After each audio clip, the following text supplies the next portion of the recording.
Everyone, welcome back to my channel. I hope you all are doing really well. So आज के इस video के अंदर हम बात करने वाले हैं कि जब अपनी इंटर्नशिप कर रहे होते हो तो आपको कौन कौन सी जो मिस्टेक्स हैं वो नहीं करनी है, जो कि मैंने पर्सनली करी थी और उनसे मैंने फिर सीखा है और बहुत डांट भी खाई है कई बार। तो वो मिस्टेक्स आप ना करो। सो ये वीडियो स्पेशली उन स्टूडेंट्स के लिए है जो अभी इंटर्नशिप कर रहे हैं या फिर अपनी इंटर्नशिप स्टार्ट करने वाले हैं। अब देखो, सबसे पहले जो एक बेसिक क्वेश्चन आता है हमारे दिमाग में कि हम इंटर्नशिप, जिन बच्चों की स्टार्ट नहीं हुई है, कि हम इंटर्नशिप कहाँ से करें, government hospital would be better और the private one would be better for us. तो इसका आंसर मैंने आपको इस वीडियो के अंदर दे रखा है। आप चाहो तो ये वीडियो जाके चेकआउट कर सकते हो। आप अपना आंसर डेफिनेटली इस वीडियो के एंड तक डिसाइड कर लोगे कि आपको गवर्नमेंट हॉस्पिटल से इंटर्नशिप करनी है या फिर प्राइवेट हॉस्पिटल से आपको इंटर्नशिप करनी है। अब जैसे ही आप इंटर्नशिप स्टार्ट कर देते हो तो आपको कुछ मिस्टेक्स हैं जो नहीं करनी। अब इसमें सबसे पहली मिस्टेक जो आप कर सकते हो पर वो आपको नहीं करनी, that is do not touch the patient without his और हर कंसेंट। सो यूजुअली क्या होता है, इंटर्नशिप में आपके पास इतनी लिबर्टी होती है कि you can touch the patient, you can treat the patient, right. आप अपने सीनियर्स की एडवाइस फॉलो कर सकते हो और पेशेंट को आप असेस भी कर सकते हो, plus you can also treat the patient, assess the patient also, right. But अगर आप पेशेंट से कंसेंट लिए बिना ये काम कर रहे हो तो ये बहुत बड़ी गलती है आपकी। चाहे आपके सीनियर ने ही आपको बोला हो कि जाके इस पेशेंट का ये ट्रीटमेंट कर दो या फिर ये वाली एक्सरसाइज करवा दो या टेंस लगा दो, IFT लगा दो, वट एवर इट इज, आपको सबसे पहले जाके पेशेंट से पूछना है कि ये मशीन आपको यहाँ पे लगाई जा रही है। फॉर एग्जाम्पल, सबसे अच्छा एग्जाम्पल मैं आपको दूंगी इसमें टेंस का।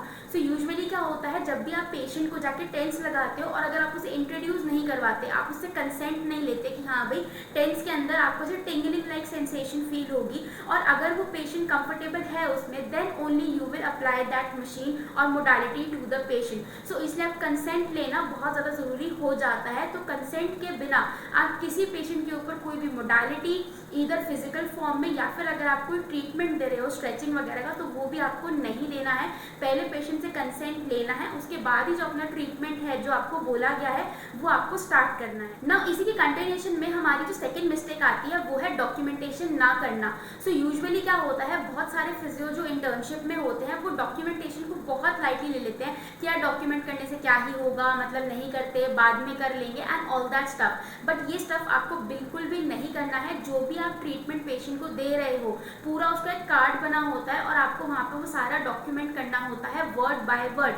फॉर एग्जाम्पल, अगर आपने टेंस दिया है पेशेंट को, तो टेंस मैंने कितनी ड्यूरेशन का दिया है, कौन सा टाइप ऑफ टेंस दिया है, कितनी इंटेंसिटी पे दिया है, all that stuff you have to write in the document, right. So documentation बहुत ज़्यादा ज़रूरी हो जाता है मेडिको लीगल पर्पसेस के लिए, राइट। सो डॉक्यूमेंटेशन को बिल्कुल भी हल्के में नहीं लेना। जो चीज़ आप पेशेंट को करवा रहे हो as it is, you have to document that, and whatever you are writing in the documentation that should be very accurate and specific for the patient you are treating। ऐसा नहीं किसी और की पेशेंट का जो काम है वो आप किसी और पेशेंट की फाइल में जाके लिखते हो, राइट। स्पेशली ICUs वगैरह के अंदर ये चीज़ बहुत हो जाती है। तो आपको प्रॉपर फाइल का नेम पढ़ना है, उसके बाद ही आपको पेशेंट की जो सारी डिटेल्स हैं, जो एक्यूरेट डिटेल्स हैं, वाइटल्स वगैरह, वो आपको वहाँ पे लिखने होते हैं, या आपको जॉट डेट डाउन, ठीक है। तो ये गलती बिल्कुल भी मत करना, डॉक्यूमेंटेशन को बिल्कुल भी हल्के में मत लेना। Next most common mistake is patient से बहुत ज़्यादा फ्रेंडली हो जाना, मतलब अपने तन मन की सारी बातें पेशेंट के साथ जाके करना, उनके साथ बैठे रहना, बहुत ज़्यादा ओवर फ्रेंडली हो जाना। तो ये आपका जो एक प्रोफेशनल एथिक्स होते हैं उसके बिल्कुल अपोजिट हो जाता है, ठीक है। तो आपको एक नॉर्मल रिलेशनशिप रखना है, पेशेंट डॉक्टर रिलेशनशिप रखना होता है पेशेंट के साथ, ठीक है। वो कोई फैमिली मेम्बर या फिर आपका कोई फ्रेंड नहीं है कि आप उसके साथ बैठ के सारी बातें कर रहे हो, तो ये बहुत ऑकवर्ड भी हो जाता है। At the same time it is not appropriate, ठीक है। तो आप एक रिस्पॉन्सिबल इंटर्न हो, आप एक डॉक्टर बनने वाले हो, so you have to maintain that standard. So इस मिस्टेक को भी अवॉइड करना। नेक्स्ट इज जो आजकल बहुत सारे बच्चों को आदत पड़ गई है, दैट इज पूरा टाइम फोन पे लगे रहना। सो अगर आप एक इंटर्नशिप स्टूडेंट हो और आपने पेशेंट को SWD या फिर टेंस मोडालिटी लगा दी और आप सोच रहे हो कि चलो अब थोड़ी देर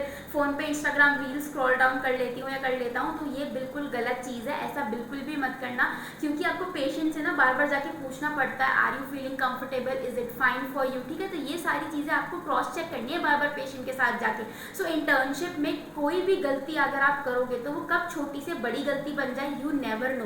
इसलिए ये कोशिश करना कि छोटी सी इसलिए ये कोशिश करना कि फ़ोन के चक्कर में आप किसी पेशेंट का हार्म ना कर दो। इसलिए जब भी आप क्लिनिकल टाइम्स पे हो, क्लिनिकल OPD में हो, आपके ड्यूटी आवर्स चल रहे हैं, so avoid the use of phone as much as you can. Only emergency के टाइम पे या फिर कोई आपको ज़रूरी किसी को फ़ोन करना है, कुछ इंपॉर्टेंट है, then only use your phone. But ऐसा नहीं कि बिल्कुल खाली बैठे हो तो चलो जी फ़ोन चला लेते हैं, पेशेंट को हमने SWD लगा दी, ये कर दिया, वो कर दिया, मेरे पास फ्री टाइम है। Learn something new, interact with your seniors, उनसे थोड़ी चीज़ें सीख लो, पूछ लो, ठीक है, बट फोन पे अपना टाइम पास मत। Next common mistake which a intern do is not observing their seniors while they are treating the patients. So बहुत सारी चीज़ें ऐसी होती हैं जो आप करके सीखते हो, बट ऐसी बहुत सारी चीज़ें होती हैं जो आप ऑब्जर्व करके सीख सकते हो, राइट। सो जब भी आपके सीनियर्स जाके किसी पेशेंट का असेसमेंट कर रहे हो, किसी पेशेंट को ट्रीट कर रहे हो, ठीक है, कोई ट्रीटमेंट दे रहे हो, तो just stand there and observe. Just very politely ask with your seniors कि ma'am can I stand here, I want to see how you treat the patient, how you know talk with the patient, how you counsel the patient, how you give treatment to the patient. So just stand there still and observe. अब यहाँ पे भी एक बात क्या ध्यान देनी है कि जब कोई आपका सीनियर किसी पेशेंट को ट्रीट कर रहा हो, तो वहाँ पे खड़े खड़े क्वेश्चन मत पूछना कि मैम आपने तो ये नहीं किया, आपने ऐसा क्यों किया, आपने असेसमेंट में ये नहीं किया। पेशेंट के सामने किसी भी तरीके की ऐसी बातें नहीं करनी होती हैं। जब भी आपके जो सीनियर है वो अपने कैबिन में चले जाए, पेशेंट को फ्री कर दे, उसके बाद ही यू शुड आस्क देम कि मैम वहाँ पे आपने ऐसा किया था, तो ऐसा क्यों किया, इसका क्या रीज़न है, राइट। तो इससे क्या होगा ना कि आप किए बिना भी बहुत सारी चीज़ें ना सीख जाओगे वाइल जस्ट ऑब्जर्विंग, ठीक है। सो इससे क्या होगा ना, आप बहुत सारी चीज़ें सीख जाओगे by just observing your seniors, क्योंकि जितना अच्छा आप ऑब्जर्व करोगे उतनी जो अच्छी आपकी स्किल्स हैं वो इम्प्रूव होंगी। सो बाय जस्ट ऑब्जर्विंग आप में बहुत सारे कंसेप्ट क्लियर कर सकते हो और बहुत सारी चीज़ें आप समझ भी सकते हो जो कि आपको आगे काम आ सकती हैं।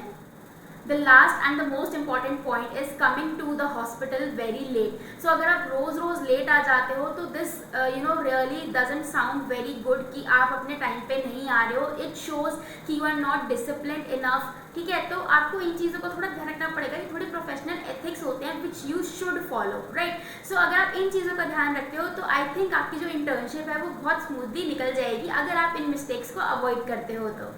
सो देखो, ओवरऑल जो इंटर्नशिप का पीरियड होता है ये हमारे पास एक गोल्डन अपॉर्चुनिटी होती है बहुत सारी चीज़ें सीखने के लिए, नई चीज़ें ट्राई आउट करने के लिए और अपनी गलतियों से सीखने के लिए। सो गलतियां करो, उनसे सीखो और उस सीख को अपने साथ हमेशा याद रखना। और अगर वीडियो पसंद आया हो तो वीडियो को ज़रूर लाइक कर देना, चैनल को भी सब्सक्राइब कर देना और उसके साइड में जो बेल आइकन है उसे भी ज़रूर प्रेस कर देना। अब मिलते हैं अपनी नेक्स्ट वीडियो में।